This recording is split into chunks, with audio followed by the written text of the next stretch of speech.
செங்கல்பட்டு மாவட்டத்தில் கொட்டி தீர்த்த கனமழையால் வெள்ளத்தில் சிக்கிய பேருந்தை மீட்கும் பணியில் போக்குவரத்து ஊழியர்கள் ஈடுபட்டு வருகின்றனர். அரசு பேருந்து ஒன்று மதுராந்தகம் செல்லும் போது தண்டரை புதுச்சேரி சாலையில் சூழ்ந்த வெள்ளத்தில் சிக்கியது. இதனால் ஓட்டுநரின் கட்டுப்பாட்டை இழந்த பேருந்து பள்ளத்தில் இறங்கியது.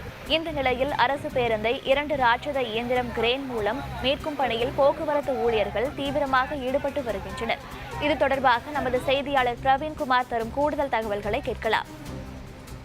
செங்கல்பட்டு மாவட்டம் மதுராந்தகம் சுற்றுவட்டார பகுதியில் காற்றழுத்த தாழ்வு மண்டலம் காரணமாக கடந்த 2 நாட்களாக பெய்த கனமழையால் மதுராந்தகம் சுற்றுவட்டார பகுதியில் பல்வேறு இடங்கள் நீர்நிலை நிரம்பி காணப்படுகிறது. இதன் காரணமாக குறிப்பாக தண்டரை புதுச்சேரி என்ற இடத்தில் மழையின் காரணமாக 2 நாட்களுக்கு முன்பு சென்ற பனிமனையிலிருந்து மதுராந்தகத்துக்கு சென்ற அரசு பேருந்தானது சாலையில் சூழ்ந்துள்ள வெள்ள நீரால் பேருந்தை இயக்க முடியாமல் அந்த பேருந்தானது பள்ளத்திலே சாய்ந்தது. அது சாய்ந்து 2 நாட்கள் ஆகியும் அதை மீட்கும் பணியில் ஊழியர்களும் மற்றும் பொதுமக்களும் கயிறு கட்டி ராட்சத இயந்திரம் மூலம் கயிறு கட்டி மீட்கும் பணியில் ஈடுபட்டு வருகின்றனர். அந்த காட்சியை நம்மால் காண முடிகிறது.